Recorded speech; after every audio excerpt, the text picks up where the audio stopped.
Hello everyone. In this video we will discuss about potential gradient. अब इसके पिछले video में हमने पोटेंशियल डिफरेंस देखा था और उसका एक्सप्रेशन भी हमने फेच किया था. तो यहाँ पर बात करेंगे पोटेंशियल ग्रेडियंट क्या होता है. Potential gradient basically it is defined as the rate of change of potential with respect to distance. यानी कि जो पोटेंशियल है अगर डिस्टेंस बढ़ता है तो उसमें जो वेरिएशन है उसको हम कह सकते हैं पोटेंशियल ग्रेडियंट. और जनरली इसको डिफाइन करते हैं एज dv बाई dl या फिर स्मॉल इंक्रीमेंटल चेंज हम ले सकते हैं delta v by delta L, provided that delta L should tends to 0 होना चाहिए. तो इस टर्म को हम कहते हैं पोटेंशियल ग्रेडियंट. अब ये पोटेंशियल ग्रेडियंट कंसेप्ट इंट्रोड्यूस कहाँ से हुआ? So the reason is as you know that the equation for potential is q by 4 pi epsilon naught into r. एक स्पेसिफिक रिलेशन है फॉर पोटेंशियल ग्रेडियंट. अब देखिए अगर हम डिस्टेंस इंक्रीज करेंगे पॉइंट का तो v और r इनवर्सली प्रोपोर्शनल है. अगर डिस्टेंस बढ़ता है तो पोटेंशियल कम होता जाएगा. सो इस वाले रिलेशन को हमने डिफाइन किया है एज dv बाई dl या फिर delta v by delta l. इसे हम कॉल कर सकते हैं एज पोटेंशियल ग्रेडियंट. अब अगर बात करेंगे कि पोटेंशियल ग्रेडियंट को हम किस तरह से यूज कर सकते हैं या फिर रिलेशनशिप फाइंड कर सकते हैं, तो यहाँ पर हम फर्स्ट पॉइंट लिखेंगे as relation between electric field intensity and the potential, that to be using what potential gradient. तो अगर ये रिलेशनशिप हमें डिफाइन करनी है तो सबसे पहले तो हम एक इलेक्ट्रिक फील्ड कंसिडर करेंगे, may be in a form like this. Let this are the direction of electric field intensity which is given as E bar, and as you know that ये parallel होते हैं, electric flux lines जो parallel होती है. Let us assume that we have a point P whose length is in this direction, जो हम define करेंगे as delta L bar differential length. और ये वाला जो differential length है ये electric field intensity के साथ कुछ angle create कर रहा है, उसको हम consider करेंगे थीटा. ये है हमारा पॉइंट P. क्लियर? अब अगर हमें रिलेशन फाइंड आउट करना है इलेक्ट्रिक फील्ड इंटेंसिटी और पोटेंशियल के बीच में, तो सबसे पहले तो हम फॉर्मूला लिखेंगे. As you know that potential at point P is given by, so the relation is V is equal to होता है minus integration of initial to final E bar dot dl bar. इसको हम consider करेंगे equation number 1. अब अगर हमें potential gradient के बारे में सर्च आउट करना है तो पोटेंशियल ग्रेडियंट जनरली डिफाइन होता है dv बाई dl, यानी कि ये जो पोटेंशियल है उसको हमें डिफरेंशिएट करना चाहिए. सो अगर हम डिफरेंशिएट करेंगे दोनों साइड पे तो ये मिलेगा हमें dv is equal to minus integration को अगर हम डिफरेंशिएट करेंगे तो ये कैंसिल हो जाएगा and we are left with E bar dot dl bar. Clear?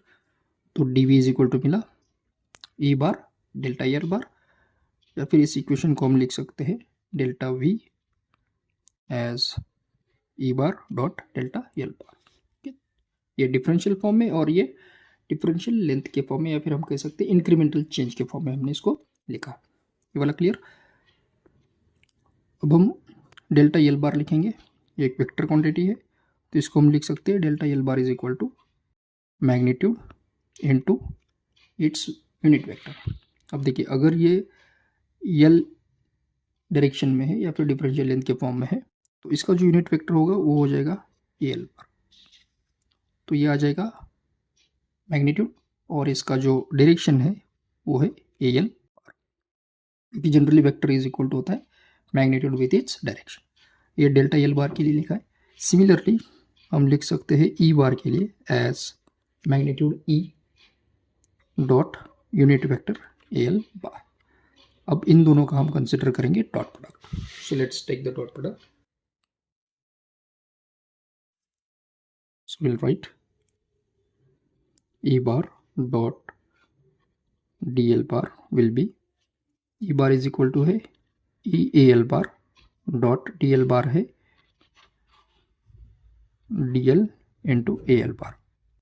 अब देखिए unit vector A L bar dot A L bar 1 होता है, तो इन दोनों का जो डॉट प्रोडक्ट है वो हमें मिल सकता है E dot D L, direction get cancelled. अब अगर ई डॉट डी एल की बात करेंगे तो डॉट प्रोडक्ट हम लिख सकते हैं as E D L into cos theta. as you know that dot product between two terms as a dot b will be होता है mod a mod b to cos theta, तो आएगा e dl cos theta। okay, let us assume this is our equation number 2। अब ये वाला equation हम consider करेंगे या फिर हम सब्स्टिट्यूट करेंगे डिफरेंशियल फॉर्म में, तो ये इक्वेशन हमें मिलेगा dv is equal to minus E D L cos theta, और इसी इक्वेशन को हम इंक्रीमेंटल चेंज के फॉर्म में लिखेंगे delta V minus E del L into cos theta. We can use either of this equation. अब हम डेल वी को डिवाइड करेंगे डेल एल से, so del V by del L will be minus E into cos theta. Now as per the definition of potential gradient, what is it? Ratio of और rate of change of potential with respect to distance, इसको हम कहते हैं potential gradient. तो ये वाला जो term है वो आ जाएगा हमारा पोटेंशियल ग्रेडियंट। इसको हम D V by D L के फॉर्म में भी लिखेंगे, तो ये आ जाएगा minus E into cos theta. We can use either of this notation for your understanding purpose. अब देखिए D V by D L का वैल्यू मैक्सिमम कब हो सकता है, when this minus sign becomes plus, तभी ये मैक्सिमम हो सकता है। अब ये डिपेंड करता है कॉस थीटा पे, यानी कि जो एंगल है ये वाला एंगल हम कितना एज्यूम करते हैं उसके ऊपर, या इधर नेगेटिव रहेगा या फिर पॉजिटिव हो जाएगा। अब अगर हम कॉस थीटा की बात करेंगे तो if I consider theta as 180 degrees, तो in that case we know that cos 180 होता है -1, यानी कि अगर थीटा यहाँ पर हम 180 लेते हैं तो ये हो जाएगा -1 और माइनस माइनस प्लस हो जाएगा, यानी कि D V by D L maximum will be equal to E. ये कब हो सकता है, when there is a 180 degree angle between this two point. अब अगर 180 डिग्री का एंगल है तो इलेक्ट्रिक फील्ड इंटेंसिटी का डायरेक्शन किस तरह से होना चाहिए, तो देखिए ये वाला एंगल अगर 180 डिग्री है तो देखिए इस डायरेक्शन में 0 डिग्री, इस वाले डायरेक्शन में 180 डिग्री, और ये 90 डिग्री 270 डिग्री होता है। यानी कि जो अब देखिए ये वाला डायरेक्शन इलेक्ट्रिक फील्ड इंटेंसिटी का हमने इस डायरेक्शन में लिया था, तो जो अपोजिट डायरेक्शन है वो इस तरह से आ जाएगा। That means potential gradient maximum कब मिल सकता है, अगर इनका डायरेक्शन अपोजिट है। कब है, when and only when the direction is opposite. Important concept. तो इसको हम लिखेंगे as the maximum value of rate of change of potential is possible if and only if direction of increment in the distance is opposite, यानी कि अगर वो opposite direction में increase हो रहा है तभी ये हमें मैक्सिमम मिल सकता है। इसके बिहाफ पे हम जो नेक्स्ट एक्सप्रेशन लिखेंगे it will B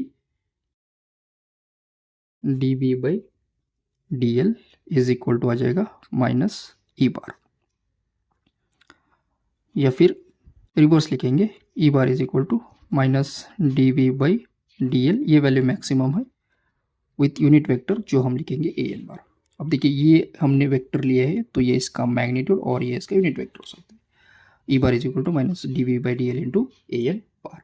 yes, so it simply says that electric field intensity and potential gradient are opposite in direction. Important concept, they are opposite to each other.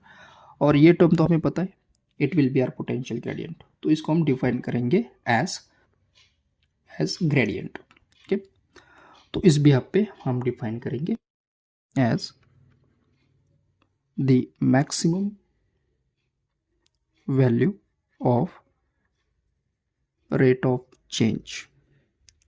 अब देखिए यहाँ पर हम डिफ्रेंशिएट करें, यानी कि rate of change of potential हम consider करेंगे। So what is it? The maximum value of rate of change of potential with distance.